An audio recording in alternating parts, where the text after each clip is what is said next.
Hello and welcome to Beyond the Headlines. I'm your host, Justin Chenette, and today it's all about question 1 on the ballot referendum. Yes, there's other things on the ballot besides the gubernatorial race, and it's really important that we provide you with the information needed to make an informed decision at the ballot box. I'd like to welcome our two guests today, two very special guests, Randy Meserve and Stephen Pate. Both are lifetime outdoorsmen and sportsmen. Correct. So welcome you both to the program. Thank you for having us. Yeah, thank you. So let's actually start with something very simple. The actual question itself, which is on question 1 on the ballot. Do you want to ban the use of bait, dogs, or traps in bear hunting except to protect property, public safety, or for research?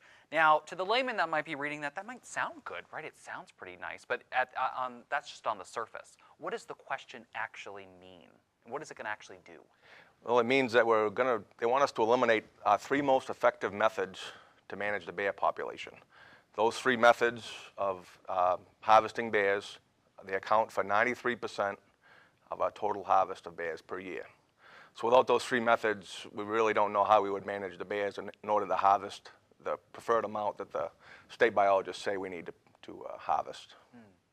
Well, I guess my big question too is, as a legislator, I always look at, okay, what's broke? What is the actual issue itself, and then what the potential solutions are? So in this case, has it been working? Has what we've been doing for so many years been effective? Like, is there anything that's broken with bear hunting that we actually need to fix? Well, it's interesting you bring that up because back in year 2000, there were 20,000 bears in the state of Maine. Today, there's 31,000. And based on the state biologists today, their ultimate goal is to harvest 15% of the population each year. So what's been happening is over the years, the population has been growing. And based on the methods that we have today, they've been harvesting about 10%. So this referendum, if it goes through, is going to eliminate 93% of the 10% that we harvest. And it may create a big problem for us out there. And what is the problem? Like you mentioned the increase in the bear population. What does that translate into tangible problems for everyday folks? Well, the biggest problem is we need to manage the bears. Overpopulation of the bears will be a big problem from everyone in the state. And it'll definitely be a big problem for the bears. We're going to have a lot more nuisance problems, human and bear interactions, which never bode well for the humans or the bears.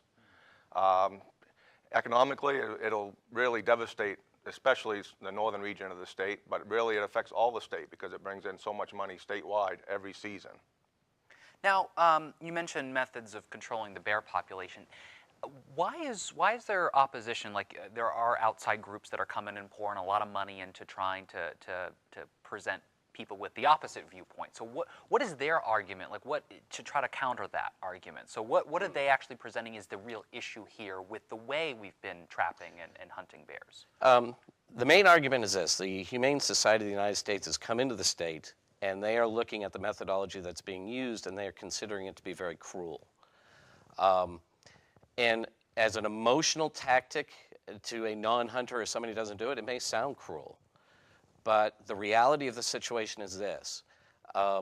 When people have the ability to have a bear come in and to look at that animal, they can decide upon themselves whether they want to harvest it. In the state of Maine right now, the woods that we have, I've been hunting for 37 years. In that time, I've spent a lot of time up in the Maine woods. I've seen a total of 4 bears. And each time I've seen those bears, they've been on the run, they've been running through the brush, and as a hunter, that would give me probably about a 5-second decision to take a shot at an animal. The methodology that they are looking at, they are suggesting that we're putting too much bait out in the field. They're saying that it's not good for the animal. They are basically stating that you put a donut out and all the bears are going to come out to it. But the statistics show that 30% of the hunters are successful.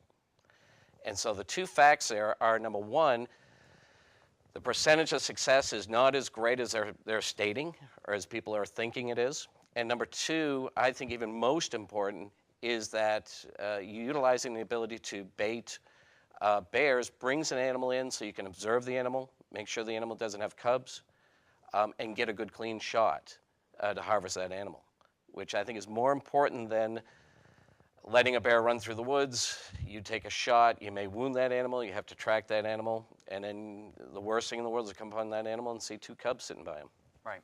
Yeah, and in this whole conversation, I always think about Dunkin' Donuts. I always think, Sure. oh, that deli donut. Is this the real debate? Are we really debating whether or not you can use, these sorts of these methods Right. of hunting? I guess to give people that are not hunters sort of just a deeper viewpoint on that.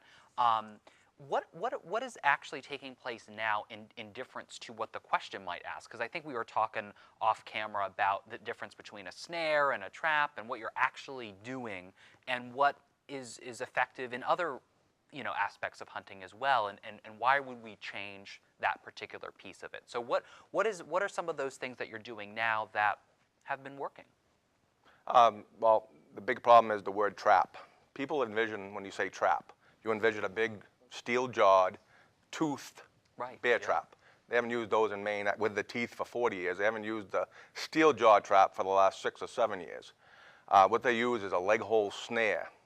And what the leg hole snare does is it's actually like a noose, but it goes up onto the arm. It has a stop on it. You set the stop, and there's a legal requirement for the minimum size of the stop. Most guys set them bigger than that. And if a cub ever slipped into a leg hole snare, they could actually pull their arm or paw right out. Oh. It will only constrict to a certain point. And if you do trap a bear and you walk up and it's a mother, maybe it had cubs that you accidentally caught or unintentionally caught, you can release them. It's not easy, but you can release them, and the trappers do release them. Mm. And now in today's world with game cameras and surveillance, they will monitor a trap site and they'll see what kind of bears they have, because you still bait with traps with a snare. And they'll monitor the site, they'll see what kind of animals and what kind of bears you have coming in. And if you primarily have a mother with cubs or a small juvenile bear that you don't want to trap, they'll abandon that site. You're only allowed to have one snare out at a time. So you want to pick the right location. You want to pick that location that's going to get you that bear, the large mature male or mature female with no cubs that you're looking for. So it seems like it's more humane than what we've done in the past. Well, yeah, we'd like to look at it like that way, and that's kind of my feeling, but. Okay, because at the end of the day, it's still hunting. I mean, that's sure it is. Yeah. Sure it is. I mean, I was just trying to think about that because I've watched different documentaries on like just how our food is made, right? And it would probably make some people a little uneasy, right? That are not hunters, right? And I'm not a hunter, but I can appreciate that, right? And so at the end of the day, that's what you're doing, right? Exactly. So, I guess my other question would be, what is the viable alternative that the other side is presenting? Because it's one of those things where you can be in opposition to something, and I see it all the time in Augusta. No, I don't like that. Well, then what's your alternative solution to the problem? If you don't like something, what's the plan B? So I guess I'm curious, what would be that plan B, either that they're proposing or what you think would have to be the end scenario if we were to actually, pass question 1? What is that scenario that would actually happen? What is that viable alternative, if it is viable at all? Well, most importantly, New Jersey. New Jersey, back in quite a few years ago, they banned hunting on bears. And so when they did that, the population grew outrageously. And when that happened, they had a lot of home invasions, literally bears coming in. Nuisance bears were on the rise. State of New Jersey then came back and said, we've got to hunt these bears. Humane Society of America came in and made a suggestion. The suggestion was, why don't we trap these bears and we will inject the bears with some sort of ingredient that will stop them from reproducing. And you sit back and you kind of look at that and you go, okay, there's nothing out there like that right now. And their complaint was, well, we'll have to create one.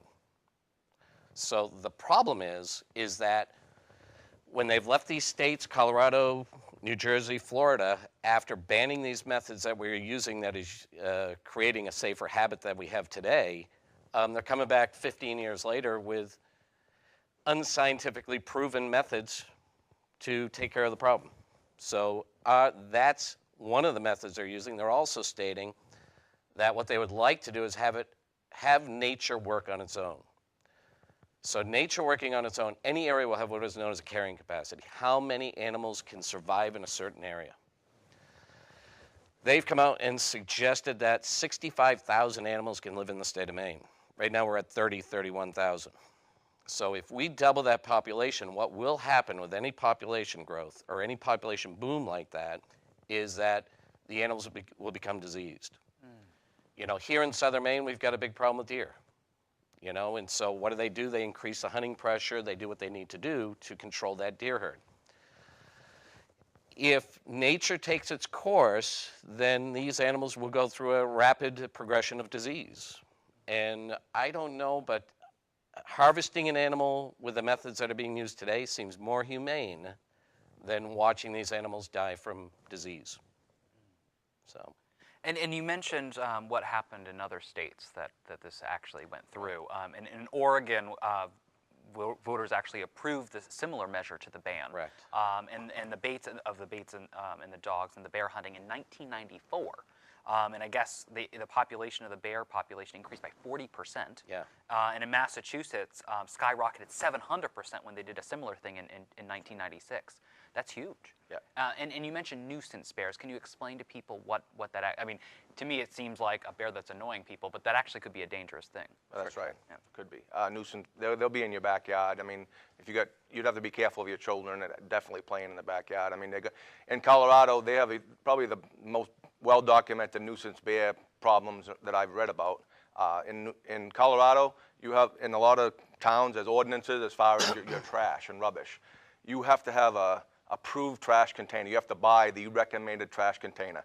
It's only allowed to be unlocked when you are either taking in or putting in something or taking it out. You're only allowed to unlock it and put it out to the curb a certain amount of time, like 1 hour before the trash truck's scheduled to come, and then it has to be brought in and washed immediately before you put it away, because they have such a nuisance bear problem. And trash would be where and bird feeders, trash and bird feeders. In Vermont, what they've done to combat the nuisance bear problem with bird feeders is you're only allowed to feed the birds about 5 to 6 months a year. The rest of the time it is actually against the law to have a bird feeder exposed outside. Oh, interesting. Well, something even on the campaign signs, it says, "Trust our wildlife biologists." I'm just curious, who are these wildlife biologists? What are they actually saying? I see, obviously, all the ads on TV, but a lot of people get barraged with them and maybe just hit the mute button. So who are these biologists that are saying this is really important that we stop? The most important biologist in the state of Maine is a gentleman by the name of Randy Cross.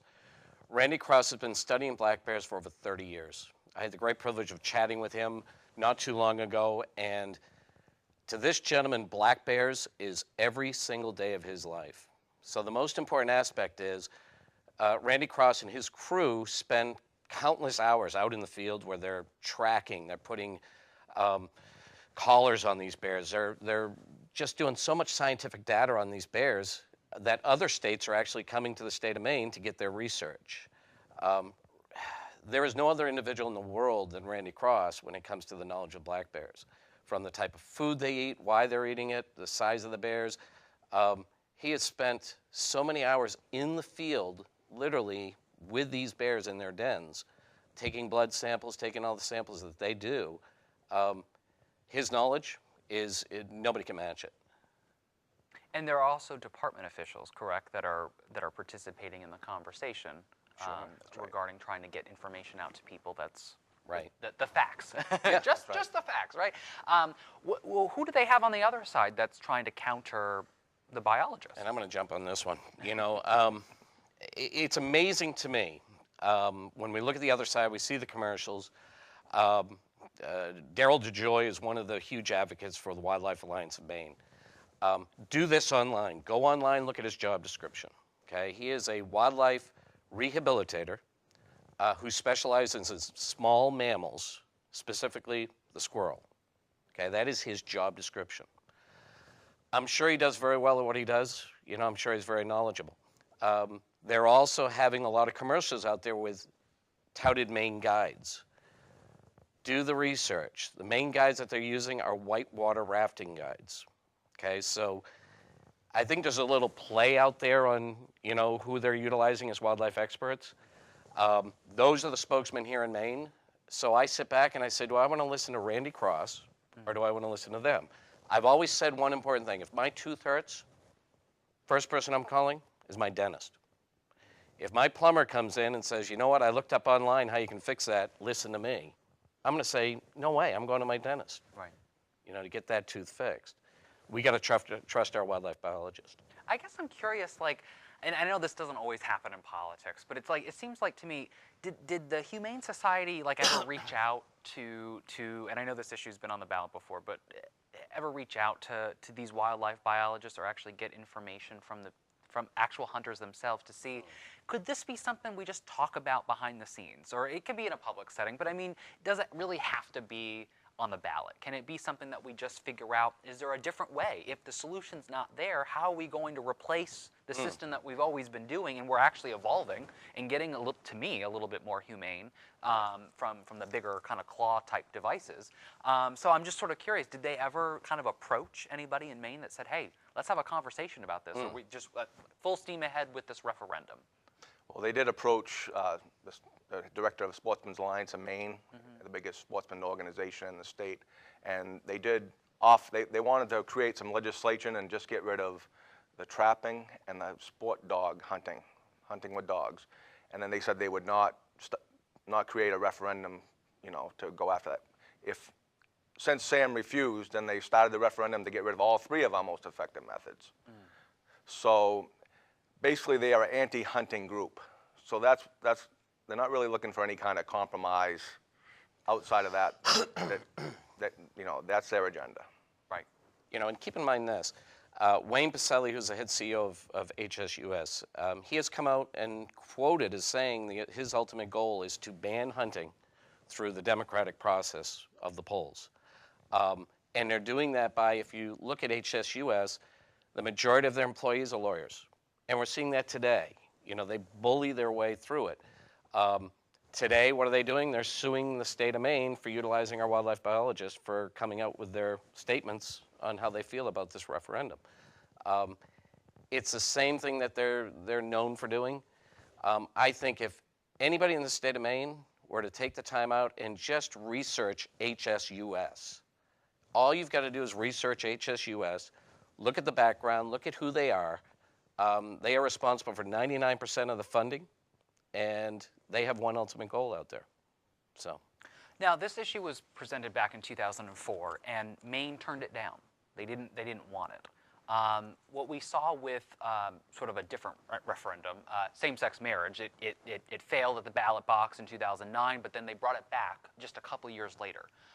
And even people at that time said it was too soon, but we ended up passing it, luckily. And so 10 years is a long time now since the last referendum for this particular issue. Do you think anything has changed, either with facts or different viable solutions for controlling the bear population, or even just the hearts and minds of people in Maine on this particular issue within that time frame? Well, what has changed and why they brought it back 10 years later is our population. We have a shift in population, and more of the people from out of state and new citizens of Maine have moved in to southern Maine, and also shifted farther north into mid-state Maine. So their thoughts are, is due to the population shift, they might be more like-minded people, in their corner now. Do you remember what the vote totals were back then? 53%, 47. Okay, so it was kind of close. Very close. Yeah. So what are you guys sensing now with the? Has there been any polls done or anything to kind of get a snapshot of what it's looking like this time around? You know, I know there are numbers out there, but I think it's going to be a very close vote. I mean, it's going to be very, very important for people to get out and do this vote, because, you're going to hear things back and forth depending on who's saying it out there. Right. If we want to keep things the way they are in the state of Maine, then we got to be sure to vote no on this issue. Right. So going back to your question, are there numbers out there? Depending on the day, it's one way. Depending on the next, it's the other. Polling can always be a double-edged sword sometimes. Right. Exactly. Just got to focus on trying to get the word out there. That's it. That's it. Now, in terms of just overall bear hunting, one of the things I really like about bear hunting is the benefits to the Maine economy. Like, Sure. when we always talk about how do we improve the economy? Well, our outdoors contribute so much. Can you talk a little bit about how it's such an important aspect of not just the economy, but kind of our way of life here? Sure. In 2004, the University of Maine produced a study, and the numbers they came up with was between $63 and $65 million annually to the Maine economy due to lodging, supplies, outfitters, Just, it starts right from the toll they pay in Kittery, because 55% of our bear hunters are from out of state.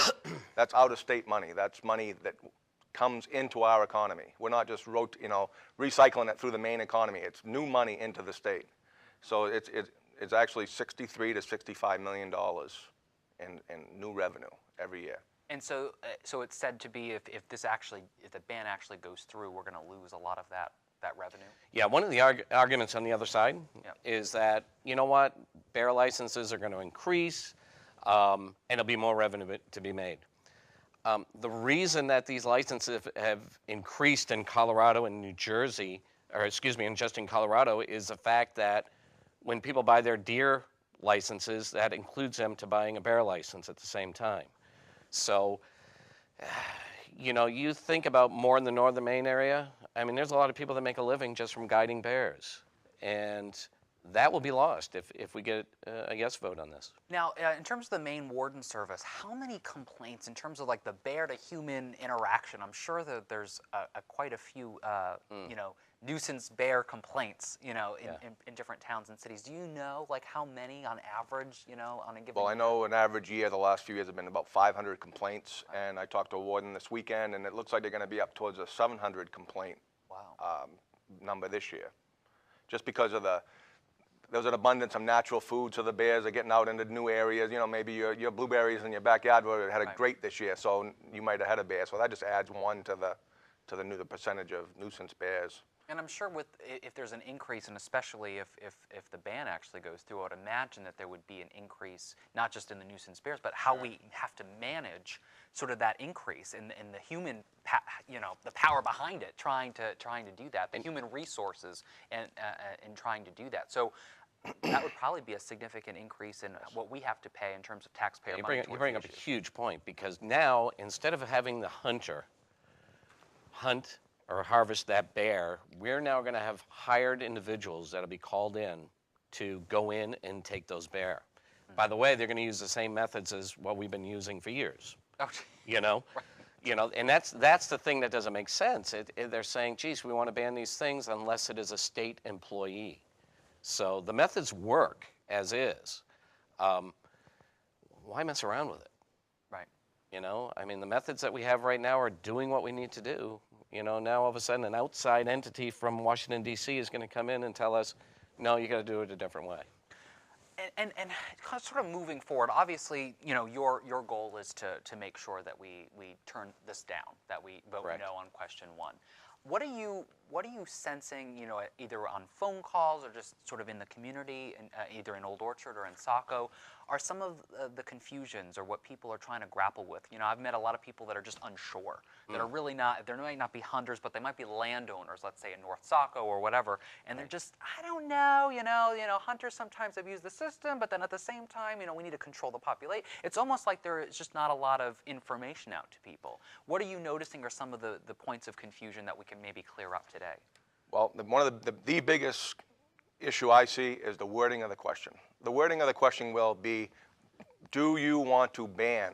That's the 3 words you have to think of. Do you want to ban? So our answer is no, we do not want to ban. So people are very confused about the question, and this seems to be a big tactic throughout the whole campaign, confusion. Right. And the more confused, and this is their game.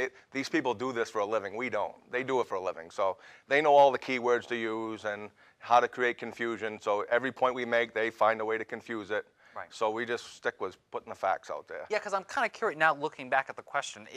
At the end of it, it says to protect property, public safety, or for research. So according to just the question, and this is just the surface, it seems like we're going to ban this for hunters, but that if we really needed to, we'll use these methods to protect human populations. Right. Correct. But to me, it sort of goes against the other side's argument, because you're going to end up having to use the same methods. Yeah. So it just kind of seems odd, like you're wanting to prevent this to harm the bears, but then you're going to have to do that to control the bear population. Right. So do you want hunters that actually contribute to the economy, or do you want to hire other people to do it? Exactly. Okay, that just seems kind of interesting to me. Yeah. So, what can be fixed in terms of the long term? I think we've talked about this a little bit before in terms of beyond just this question. You know, this was brought up back in 2004. Do you think if this does vote, we actually do vote no again, do you think it's going to keep being brought up depending on when outside groups deem it an effective time? Yeah, you know, you look at the history of HSUS and how they do it. They're professionals. I mean, they're a multi-billion-dollar lobbyist group out of Washington. They will continuously come back into the state of Maine. They'll just wait 5 years, wait 10 years to do it again. You know, out there in legislature, the LD 1303, which is a regulation that a bunch of states are jumping on, basically are dictating that the states are now stating that an outside entity will not have the right to come in and issue a referendum that will manage their wildlife. Many other states are jumping on board on this because they're seeing what HSUS is doing to us here in the state of Maine. So, you know, politically, something like that has to be approached. And then I think people emotionally, this is an emotional referendum. You know, being emotional, if you are a non-hunter, the thought of hunting an animal can kind of, you might not be for it, you know, and I understand that. It's not for everybody. There are many hobbies out there that I'm not for, but you know what, I'm not going to stop people from doing them. Right. People need to understand that, okay, you're not involved with this hobby, you don't know a lot about it. People think baiting a bear, you throw a donut out, and next thing you know, you got 10 bears coming running in. You know, it's not that way. You know, there's 30% success ratio. It's not an easy thing for these people to do.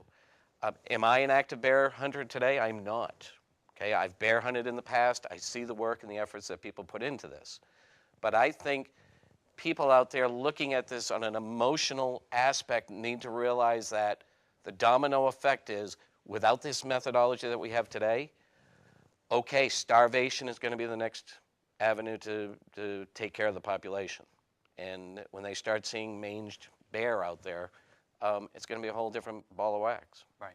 Now, you mentioned LD 1303. Yeah. I wasn't going to mention it, but Okay. I'm going to bring it. I saw the door open. Yeah, I'm going to have to talk about it. Yep. You know, and just to kind of recap for people, it was to propose an amendment to the Constitution of Maine to establish the right to hunt and fish. Perfect. Sounds simple on the surface. I will say I didn't vote for that. Okay. And I really want to kind of take this opportunity to kind of clarify what it actually does. Thank you. Because, I'm supportive of your efforts, okay? To me, it doesn't make logical sense what the other side is perpetuating. But what has been a frustration for me is this LD 1303 and the lack of facts and related to why we voted a certain way on it. Perfect. So let me just sort of, my take on this is, if we disagree with a particular side, all right? So say, for instance, we disagree with the Humane Society in their approach, not just to get on the ballot, but the actual referendum question itself. That's technically a right to put something on the ballot, to have that public conversation. Why should I, as a legislator or as a citizen, deny that public debate from taking place by changing the Constitution, which in and of itself should be a big deal in and of itself. We should not just be able to just change the Constitution on every little thing, but unless you really need it. I'm pretty sure right now we can hunt and fish. Right. And if through this public discourse, like we're having right now, right, and even on the debates that we're seeing on TV and in the media, people can go to the ballot and say, you know what, I believe in the bear hunt. I believe in doing that. Or even if they disagree with us and they actually vote for the ban, why should not that be their right to do that? Why should I, as a legislator, vote to deny that public debate from taking place, even if I disagree with that other side? Because that opens the floodgate, in my opinion, to all those other issues. If we disagree on an education policy, should I be able to change the Constitution so that debate can never take place again? That's, to me, what that represented. It had nothing to do with hunting and fishing. It had everything to do with what is democratic, what is respecting the democratic process. So I get a little upset about it, just because it's like, that's not what that's not what I did. I support the hunters, but it's being perpetuated in the same circles on your side of on the team, that somehow that's the position that I took. and that has it's not accurate.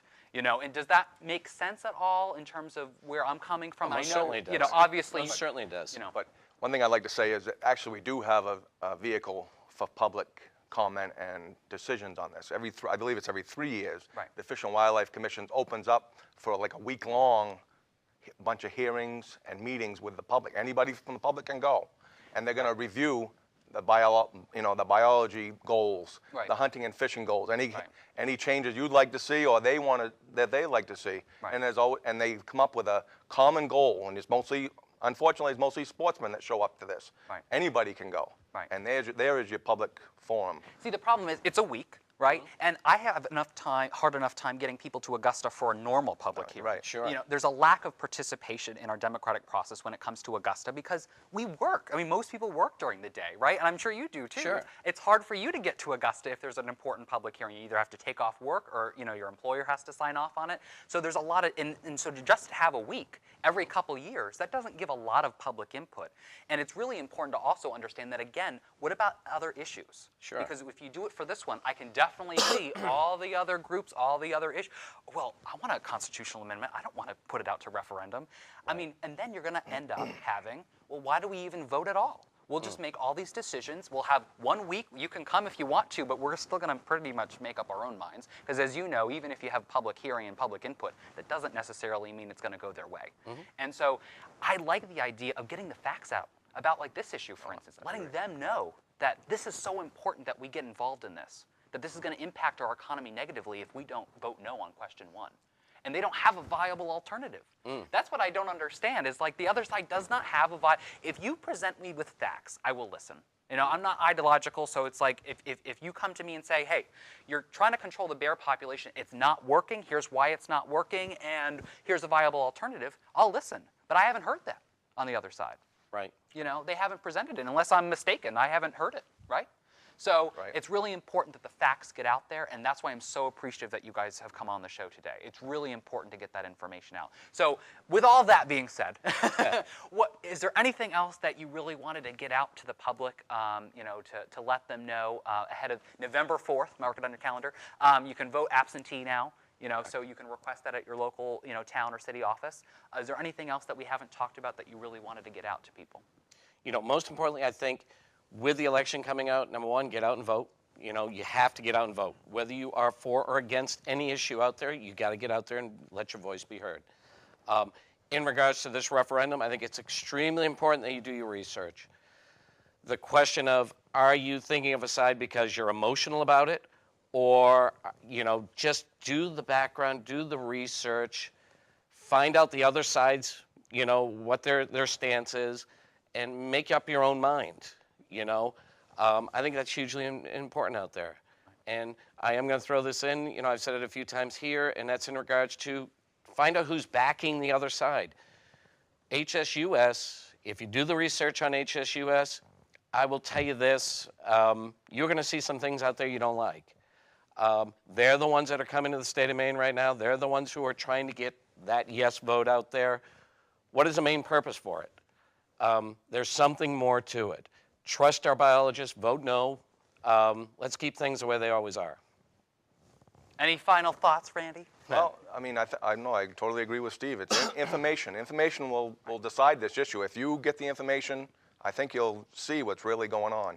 Go to humanewatch.com. That is an excellent source of information about the HSUS. Now, I really don't want to make this about bashing the other side. I wanted to get the facts out, but the problem is money.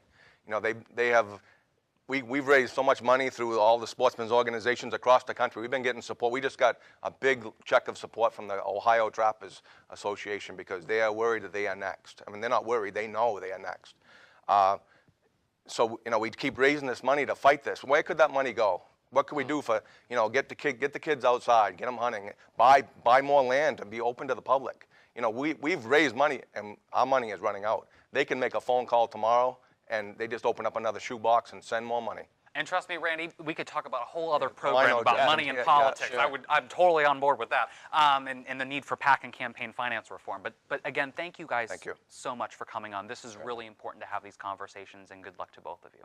Thanks, Justin. And thank you so much for watching Beyond the Headlines. I'm Justin Chenette. Just a final thought to remember when you go to the ballot box and you see question 1, think about what's really important at the end of the day. And especially when I knock on doors out in North Saco, which is primarily my district. It's a little bit more rural than the urban part of Saco. I say, if you have a child and they're playing in the backyard, I don't want to have them end up on the news, in a negative situation, that they've been mauled, they've been attacked by a bear, because we didn't do our jobs. We didn't effectively control the bear population. We have effective ways of controlling it. If it's been working, if there's an effective way that we can implement that we're not doing, let's talk about it. Let's hear it. We haven't heard it yet. So it's really important that that's what you think about. The bear or the human being. I mean, at the end of the day, I want to make sure that our families are safe. That's what, to me, it's all about. This is a really simple issue, and I hope, again, do your research, look at both sides of the argument, follow the facts. I think it'll lead you to the right way. So this has been Beyond the Headlines. See you right back here next week.